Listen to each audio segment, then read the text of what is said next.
Here today. And today what we're looking at is a really interesting topic. It's the idea of that we hold it as an economy. What's the loving thing to do? What is the right thing to do?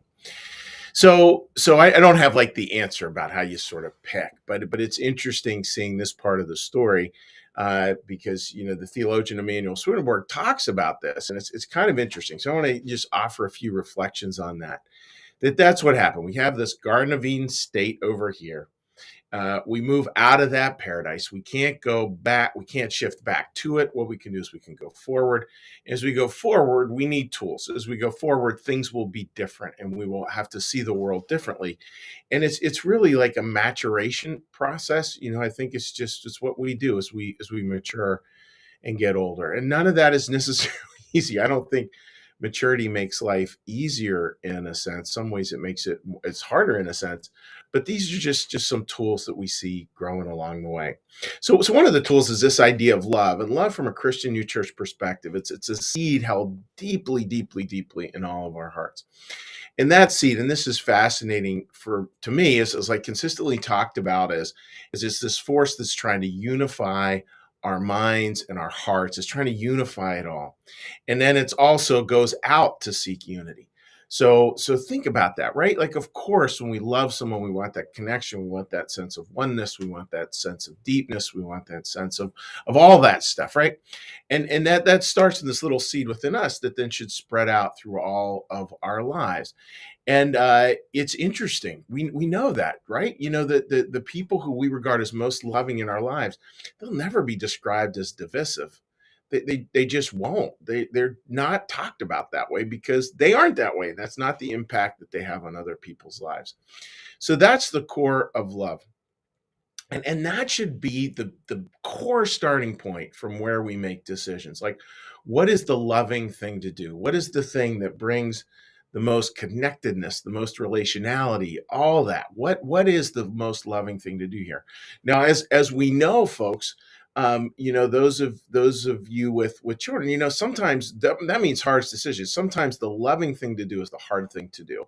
And sometimes when we don't do the loving thing, it's because of our own discomfort with not being liked, our own discomfort with not being loved. But that's not true love. That's sort of when we have people in our lives and we just want them there as mirrors to sort of reflect back on us, our own greatness, which is not a terribly good parenting technique.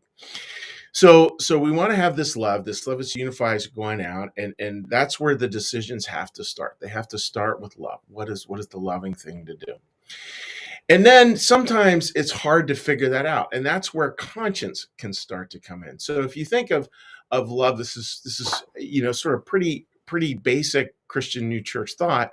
You think of love as being the heart. Conscience is something more of the head. It's more of it's got the word science in it, right? It's more something that we're figuring out. It's this conscience, but there's a lot of perception based with it because true conscience comes from love. True conscience, we know it's deeply true conscience, and this is kind of going to be a crazy way to say it. When we look at something, we say, what, I may not be able to understand why that's wrong, but it just doesn't pass the smell test. It just doesn't pass the smell test. Like, there's just something off about that just doesn't strike me as quite right.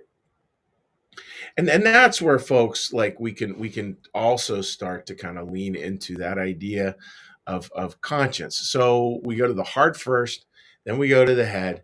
What is the loving thing to do? What is the right thing to do? And know that both conscience and love, and this is maybe a little bit esoteric, but both conscience and love, what do they want? They want integrity. They both want us to have the desire from heaven there to have integrity in our lives and integrity in the world. And I love what the word integrity means. Integrity means woven together. It's where things get woven together. That's what integration is. That's the Latin of the word. And that's what it's looking for. Some place where what we love, our conscience, what we know to be right and true, where they actually match up, and that goes out into a woven form out there into the world. And that's super important. So folks, it's a pretty simple takeaway today. Start with what is the loving thing to do here. Remember, it might be the hard thing to do. but that's where we start. What's the loving thing to do? And then move on to what the right thing to do is. If you find that love isn't quite giving you the direction that you might want. And know this, folks. I really do believe this to be true. If it's not loving, it's not right. I know I've met a number of religious people, and they were far more concerned about being right than being loving. And when you do that, you're no longer right. Like, it's just that simple. I was sharing last night with my buddy Chris, being at a wedding and being put at this table with these people who just they were auditors. They did not like how I had done something at a wedding, and they wanted to, sort of like bring me into the tribunal there. And it was not a lot of fun. It was extremely awkward. It made for an awkward dinner, as one could imagine. And it just wasn't fun. Like, it wasn't fun. There was no joy there. And again, no problem with calling people on stuff, but it wasn't that. I mean, my 2 cents, it wasn't the loving thing to do. And neither was it the thing with great integrity to do. And that's what we're trying to create, folks. We're trying to live in a world of wonderful integrity, a world somehow where it gets woven together. In a world that often doesn't feel that way, that seems really important. So, message for the day: what's the loving thing? What's the right thing to do? Start with what's loving, move to what's right. Sometimes those decisions are hard, sometimes they're easier, but know God's with you regardless. So that's my thought for today, dear friends. And what we're going to do now we're going to do a little meditation. Following the meditation, we're going to do a little prayer followed by a little blessing. And then I'll be saying hello to folks on social media. So with that, friends, let's get a little breath.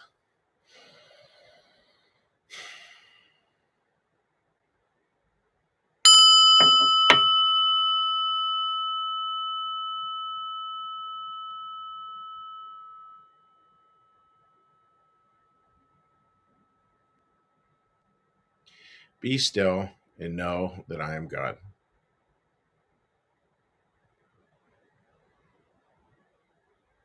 Be still and know that I am.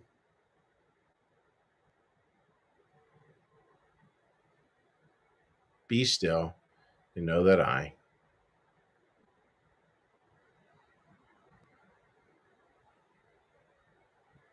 Be still and know that.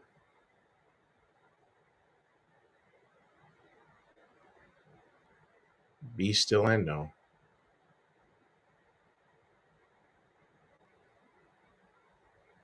Be still and.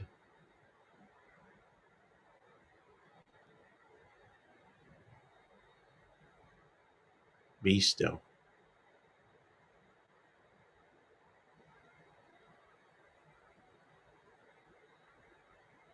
Be.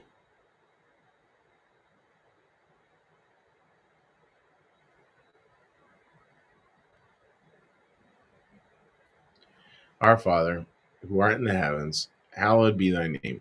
Thy kingdom come, thy will be done, as in heaven, so upon the earth. Give us this day our daily bread, and forgive us our debts, as we also forgive our debtors. And lead us not into temptation, but deliver us from evil.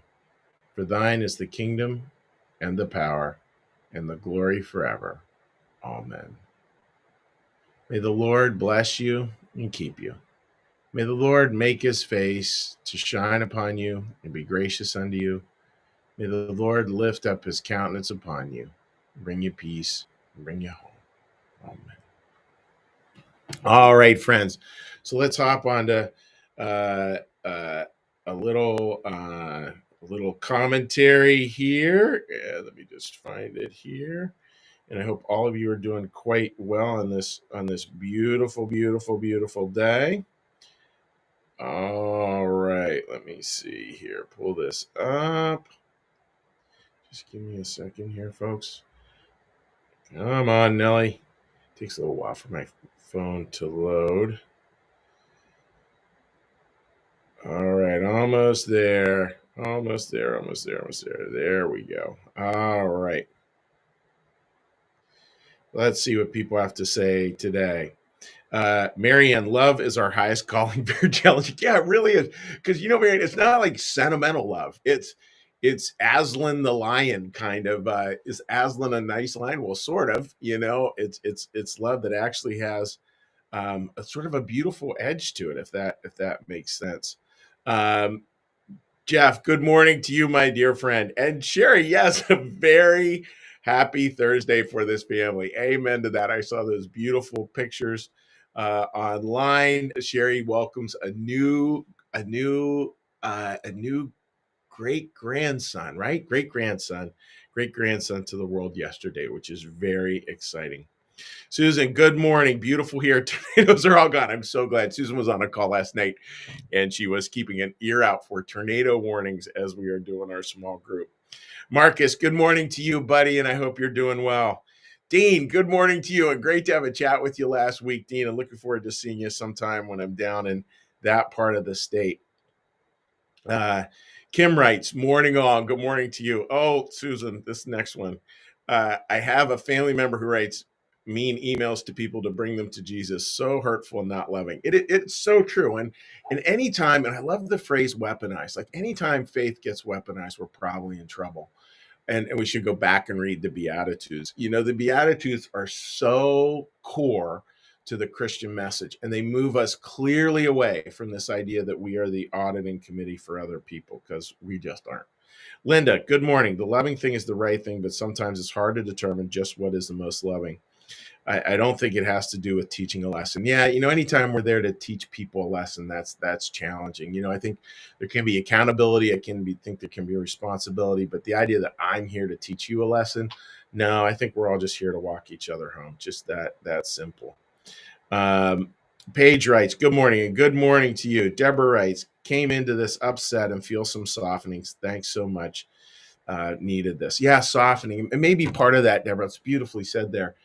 Maybe part of that is just this beautiful Japanese concept of soft eyes. And when we can really soften our eyes, it tends to move us back to that loving place. What is loving? And then it can move into what's right. But we're coming from what's loving. So that place is real important. And Linda gives you a shout out there, Mary. So, all right, friends. Well, wishing you all the very best. Can you just make sure you have a wonderful day? That's my wish for you guys. Have an amazingly beautiful day, and we'll chat with you again tomorrow. Bye bye.